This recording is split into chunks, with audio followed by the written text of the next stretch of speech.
अगर गुनाह और गुनहगारों की बात की जाए तो भारत की राजधानी दिल्ली भी किसी से कम नहीं है।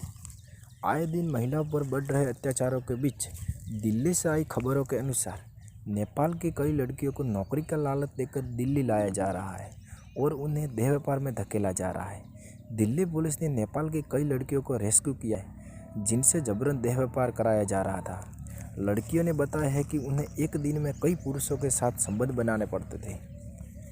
नेपाल की रहने वाली 16 साल की उमा तमंग कुछ महीने पहले तक अपने शहर पोखरा में एक कैफ़े में काम कर रही थी। इसी दौरान फेसबुक के जरिए आर्यन नाम के एक शख्स से उमा की दोस्ती हो गई।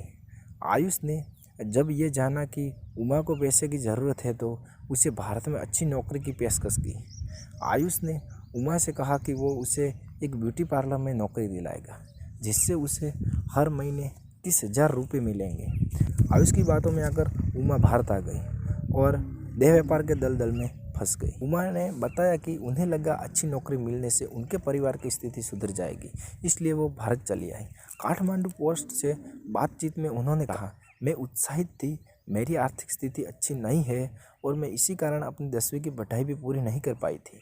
इसलिए जब उसने मुझे दिल्ली में नौकरी देने की पेशकश की तो मैंने उस पर भरोसा किया। उसने कहा कि वो हर महीने मुझे 30,000 रुपये दिलाएगा।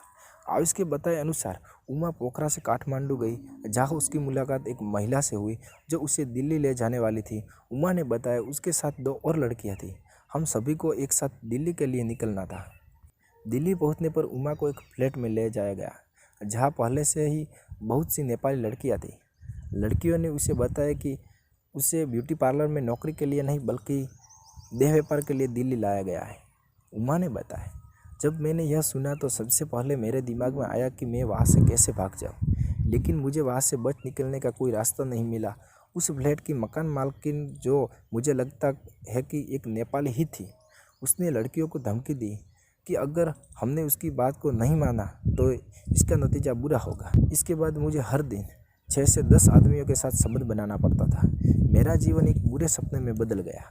दिल्ली पुलिस और सामाजिक कार्यकर्ताओं ने मिलकर 18 मार्च को उमा समेत 100 नेपाली लड़कियों को देह व्यापार से छुड़ाया। रेस्क्यू के बाद उमा ने सोमवार को दिल्ली स्थित नेपाली दूतावास में काठमांडू पोस्ट से अपनी आपबीती सुनाई। देह व्यापार के जाल से महिलाओं को छुड़ाने वाले सामाजिक कार्यकर्ता नवीन जोशी का कहना है कि दिल्ली सहित भारत के शहरों में नेपाली लड़कियों को एजेंटों द्वारा लाया जा रहा है और उन्हें शहर में किराए पर फ्लैट देकर देह व्यापार के लिए मजबूर किया जा रहा है। नेपाल के खोतांग की 17 वर्षीय लड़की चीमा राय को 4 महीने तक देह व्यापार के लिए मजबूर किया गया। चीमा का कहना है कि उसे हर दिन कई पुरुषों के साथ संबंध बनाना पड़ता था। एजेंटों ने उसे उसके काम के लिए कोई भी पैसा नहीं दिया और बीमार होने पर इलाज भी नहीं कराया। वो बताती है, मुझे वे 4 महीने बुरे सपने की तरह याद है। मैं उन्हें नहीं भूल सकती। वहाँ पर लड़की को स्वेच्छा से या ज़बरदस्ती हर महीने 180 से अधिक पुरुषों के साथ संबंध बनाने के लिए मजबूर किया जाता था।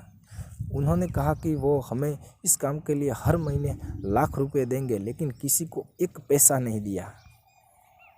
चीमा ने 11वीं कक्षा के बाद कॉलेज छोड़ दिया था क्योंकि उसके पिता की मृत्यु हो गई थी और घर को चलाने के लिए उन्हें काम करना पड़ा। उन्होंने 2 साल तक काठमांडू की एक वित्त कंपनी में काम किया। इसके बाद उन्हें सेनजी तमांग नाम की एक महिला मिली जिसने उन्हें भारत में अच्छी नौकरी का लालच दिया। महिला ने कहा कि वो उसे भारत में हर महीने 25,000 रुपये दिला सकती है। चीना ने कहा, जब मैं दिल्ली पहुंची, एजेंट ने मुझे देह व्यापार में शामिल होने के लिए मजबूर किया और धमकाया। उसने कहा कि अगर मैंने वो काम नहीं किया तो एजेंट मुझे ड्रग्स देगा और मुझे ग्राहकों के साथ संबंध बनाने के लिए मजबूर करेगा। करीब 1 महीने पहले दिल्ली स्थित नेपाली दूतावास को काठमांडू से 4 लड़कियों के लापता होने के संबंध में नेपाल से एक पत्र मिला था। पिछले 3 हफ्तों से दूतावास लापता लड़कियों की तलाश के लिए दिल्ली पुलिस और विभिन्न सामाजिक संगठनों के साथ मिलकर काम कर रहा था। दूतावास के काउंसलर और एसएसपी उमा प्रसाद चतुर्वेदी ने कहा कि दिल्ली पुलिस और कुछ सामाजिक संगठनों के सहयोग से पिछले शनिवार को फ्लैट से 9 लड़की और एक 2 महीने के बच्चे को छुड़ाया गया। सभी लड़कियों की उम्र 16 से 18 साल के बीच थी। 2 महीने का बच्चा नुवाकोट की एक महिला ईशा तमांग का था जिन्हें वेश्यावृत्ति के लिए मजबूर किया गया था। वो काम की तलाश में अपनी 2 महीने की बेटी के साथ दिल्ली पहुंची थी। फिर कुछ लोगों ने अच्छी नौकरी दिलाने का वादा किया और उससे बंधक बना लिया। उन लोगों ने उसे जबरन देह व्यापार में धकेल दिया। ईशा ने कहा, मैं अपनी किस्मत का शुक्रिया अदा करती हूँ, मैं बच गई। सामाजिक कार्यकर्ता जोशी ने कहा कि पुलिस ने 3 संदिग्ध फ्लैटों पर छापा मारा और गायब हुई 4 लड़कियों का पता लगाया। उन्होंने कहा कि नेपाल की लड़कियों को झांसा देकर भारत लाया जा रहा है और वेश्यावृत्ति के लिए मजबूर किया जा रहा है। उन्होंने कहा, महिलाओं को ऐसी जगह रखा जा रहा है जिससे उसका पता लगाना बेहद मुश्किल है। दूतावास के उमा प्रसाद चतुर्वेदी ने कहा कि दलाल और एजेंट ज़्यादातर खराब आर्थिक स्थिति की युवा और कमज़ोर लड़कियों को निशाना बनाते हैं। उन्होंने कहा, वे उन लड़कियों को बहला फुसला कर सीमा पर ले जाते हैं और अवैध तरीके से भारत में प्रवेश करते हैं।